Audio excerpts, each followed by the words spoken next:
नमस्कार साथियों, स्वागत करता हूं आप सभी का एक बार फिर से नए वीडियो में। साथियों, भारत और बांग्लादेश के बीच संबंध लगातार खराब होते हुए दिखाई दे रहे हैं। दरअसल जिस प्रकार से बांग्लादेश में हाल ही में कुछ घटनाएं घटी हैं, जिसके बाद से दोनों देशों के बीच जो संबंध हैं वो काफ़ी ज़्यादा तनावपूर्ण हो गए हैं। साथियों, इनका सीधा असर राजनयिक संबंधों पर पड़ रहा है। इसके अलावा और भी कई क्षेत्र, चाहे व्यापारिक क्षेत्र हो या फिर खेल जगत के क्षेत्र में भी इसका असर पड़ रहा है। दरअसल बांग्लादेश ने इसी क्रम में एक बड़ा फैसला लिया है बांग्लादेश क्रिकेट बोर्ड के द्वारा कि बांग्लादेश की क्रिकेट टीम अब भारत में कोई भी मैच नहीं खेलेगी। ऐसा फैसला लिया गया है।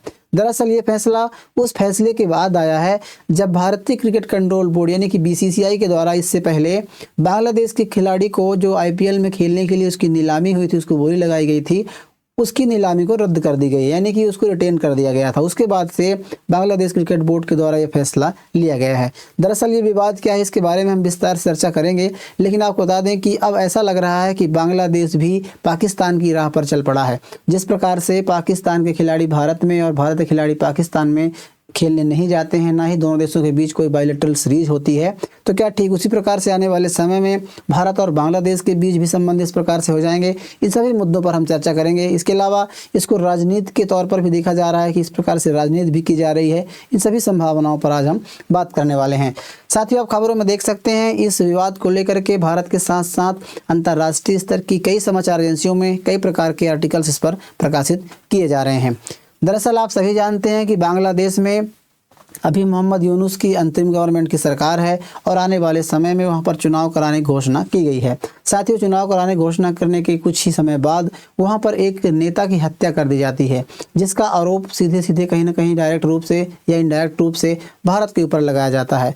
और भारत के खिलाफ बांग्लादेश में कई प्रकार के प्रदर्शन होने लगते हैं, आंदोलन होने लगते हैं। यहाँ तक कि भारत के जो उच्चायुक्त है या फिर उच्चायोग है, वहाँ पर प्रदर्शन किए जाते हैं, पत्थरबाजी की जाती है और भारत के विरोध में प्रदर्शन वहाँ पर होने लगते हैं। इसके अलावा साथियों, बांग्लादेश में हिंदुओं को मारा भी जाता है, यानी कि इस प्रकार से ये मामला काफ़ी ज़्यादा गंभीर हो जाता है और दोनों देशों के बीच काफ़ी ज़्यादा तनावपूर्ण स्थिति पैदा कर देता है। साथियों, इसी बीच बांग्लादेश के एक खिलाड़ी की नीलामी होती है। भारतीय क्रिकेट कंट्रोल जो आईपीएल होती है, आप सभी जानते हैं कि आईपीएल भारत में प्रत्येक वर्ष आयोजित किया जाता है और एक बहुत बड़ा टूर्नामेंट होता है। पाकिस्तान को छोड़ करके पूरी दुनिया के खिलाड़ी इसमें भाग लेते हैं। ठीक उसी प्रकार से बांग्लादेश खिलाड़ी भी इसमें भाग लेते हैं।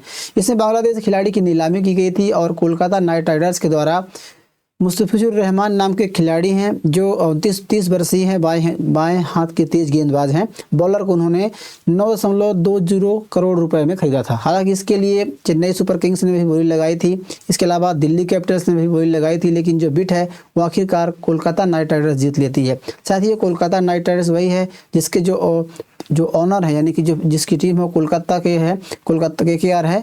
इसके जो ऑनर है वो शाहरुख खान है। तो उसके बाद से विवादों में उत्पन्न हो जाता है शाहरुख खान को लेकर के और बांग्लादेशी खिलाड़ी की जो नीलामी की गई उसको लेकर के। और भारत में कई प्रकार के पहले से जो संबंध है बांग्लादेश के साथ, उसको लेकर के ये मामला हिंदू और मुस्लिम धर्म में बढ़ जाता है। जिस प्रकार से वहाँ पर हिंदुओं की हत्या की जाती है, उसको लेकर के भारत में कई हिंदू संगठनों के द्वारा बांग्लादेश के खिलाफ, बांग्लादेश के सरकार जो यूनुस खानों के खिलाफ यहाँ पर पुतला जलाया जाता है और उनके खिलाफ प्रदर्शन होने लगते हैं। और भी राजनयिक विवाद जो है गर्म आ जाते हैं, जिसमें दोनों देशों के जो उच्चायुक्तों को बुला करके और वहाँ की जो घटनाएँ घट रही हैं उनके बारे में उनको जानकारी दी जाती है। ये तमाम घटनाएँ घटती हैं। साथ ही उसके बाद से भारत के जो समाचार पत्र हैं, इसके अलावा भारत के जो धर्म गुरु हैं वो भी इसमें आकर के अपने बयान देने लगते हैं। और आप देख सकते हैं किस प्रकार से देवकी नंदन ठाकुर हों और जगत गुरु रामभद्राचार्य जी हों, उनके द्वारा भी एक आपत्ति जताई गई है। उसमें कहा गया है कि बांग्लादेश में जिस प्रकार से हत्याएं हो रही हैं और हिंदुओं के खिलाफ अत्याचार हो रहे हैं, उसके बावजूद ही बांग्लादेश क्रिकेटर खिलाड़ी जो है मुस्तफिजुर रहमान आईपीएल में उनको क्यों खरीदा गया, इसको लेकर कई प्रकार के जो सवाल हैं वो खड़े होने लगते हैं। रामभद्राचार्य ने अपने बयान में कहा कि शाहरुख खान हीरो नहीं है, उनका कोई चरित्र नहीं है, वो गद्दारों जैसे काम कर रहे हैं। क्योंकि ये सीधी कहीं ना कहीं तौर पर जो फ्रेंचाइजी है वो KKR की है, कोलकाता नाइट राइडर्स की है, और इसके जो मालिक हैं वो शाहरुख खान है। तो उन्होंने शाहरुख खान को लेकर किस प्रकार के वो बयान देते हैं। इसके अलावा देवकीनंदन ठाकुर जी के द्वारा भी टीम मालिक पर जो इतना पत्थर दिल कैसे हो सकता है, क्योंकि इस प्रकार से बांग्लादेश में हत्याएं हो रही हैं और वहाँ के खिलाड़ियों को हमारे जो लोग हैं या फिर कहें कि फ्रेंचाइजी हैं वो इस प्रकार की उनकी खरीदारी कर रहे हैं, उनको अपने देश में खेलने के लिए आमंत्रित कर रहे हैं। तो इस प्रकार से कई प्रकार की बातें निकल कर आती हैं और काफ़ी ज़्यादा विवाद उत्पन्न हो जाता है। इसके अलावा साथियों भाजपा के जो नेता भी हैं कुछ उनके द्वारा भी बयान दिए जाते हैं, जिसमें बांग्लादेश में हिंदुओं को जिस प्रकार से चुन चुन कर मारा जा रहा है, ऐसे में वहाँ के खिलाड़ियों को खरीदना, यह तो देश के साथ गद्दारी हुई, शाहरुख खान जैसे लोग गद्दार हैं, इस प्रकार के बयानबाजी यहाँ पर होने लगते हैं। और उनका कहना ये भी है कि जब पाकिस्तान का कोई खिलाड़ी भारत में खेलने नहीं आ सकता है तो बांग्लादेश का खिलाड़ी भारत में कैसे खेलने के आएगा, यह बिल्कुल नहीं चलेगा, हम खेलने नहीं देंगे, यानी कि प्रकार से चेतावनी भी दी जाती है। तो इसमें क्या है कि बीसीसीआई को लगता है कि यदि इस प्रकार के जो मामला है दोनों देशों के बीच जो संबंध, इसके बाद से कहीं इसका असर सीधे तौर पर क्रिकेट पर न पड़ने लगे, तो इसमें क्या है कि बांग्लादेशी खिलाड़ी को मुस्तफिजुर रहमान को बीसीसीआई के आदेश पर आईपीएल के द्वारा उसे रिलीज़ कर दिया जाता है। और बीसीसीआई का मानना है कि यह खिलाड़ी का भेदभाव है, जो बांग्लादेश क्रिकेट बोर्ड है उसका मानना यह है कि इस प्रकार से खिलाड़ी का भेदभाव किया गया। हालांकि बीसीसीआई कहना यह है कि जो सुरक्षा है, खिलाड़ियों को सुरक्षा, उसको लेकर के फैसला लिया गया है कि इस प्रकार के यदि खिलाड़ी खेलता है तो कहीं भारत में या स्टेडियम में किस प्रकार के दंगे हो सकते हैं, हिंसक घटनाएं हो सकती हैं, तो ये सब बचने के लिए खिलाड़ी को रिलीज़ कर दिया गया है। तो ऐसे में बीसीबी यानी कि बांग्लादेश क्रिकेट बोर्ड का कहना है कि खिलाड़ी के साथ भेदभाव किया गया है और इसमें उन्हें लगता है कि टीम भारत में सुरक्षित नहीं होगी। इसके अलावा साथियों आप सभी जानते हैं कि केकेआर को जो मुस्तफिजुर रहमान को जिन्होंने ख़रीदा था रिलीज़ कर दिया गया है। देवजीत सौखिया ने इसके बारे में जानकारी दी है और उन्होंने ये भी कहा है कि यदि फ्रेंचाइजी को उसके बदले में कोई दूसरी खिलाड़ी लेने की आवश्यकता पड़ती है तो इसकी अनुमति अलग से दी जाएगी।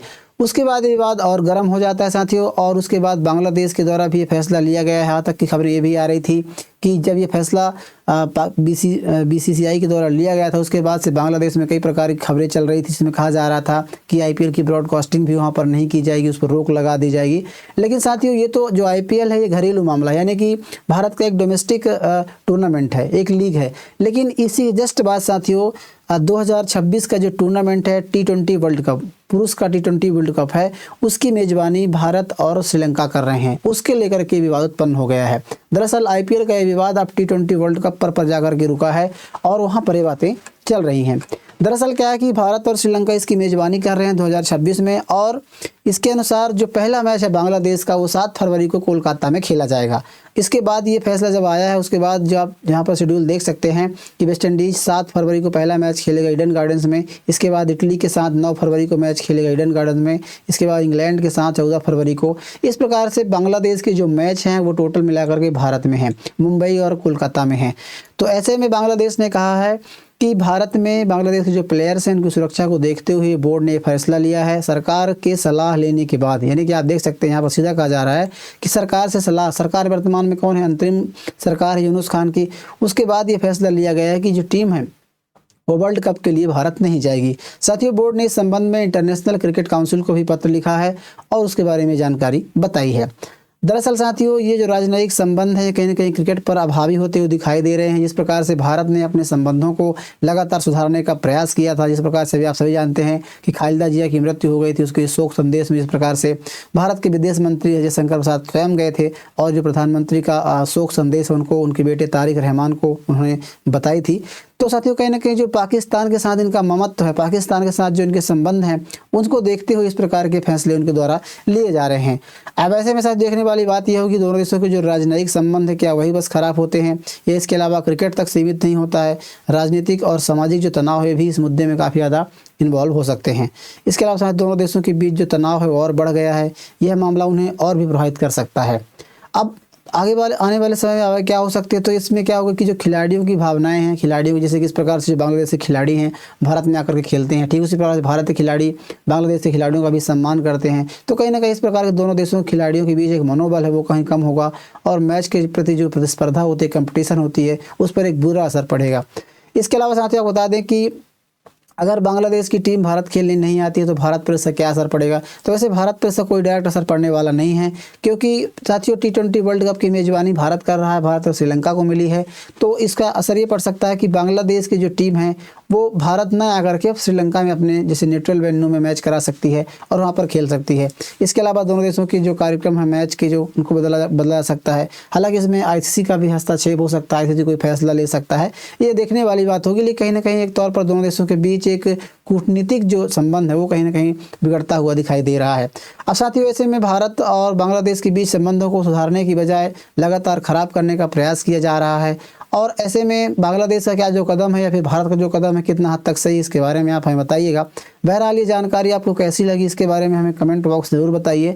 जानकारी यदि आपको पसंद आई है, आपके लिए हेल्पफुल लगी है, तो आप वीडियो को लाइक ज़रूर कीजिएगा, चैनल को ज़रूर सब्सक्राइब कर लीजिएगा और अपनी राय कमेंट बॉक्स में ज़रूर लिखिएगा। मिलते हैं किसी ऐसे नए वीडियो के साथ, तब तक के लिए नमस्कार।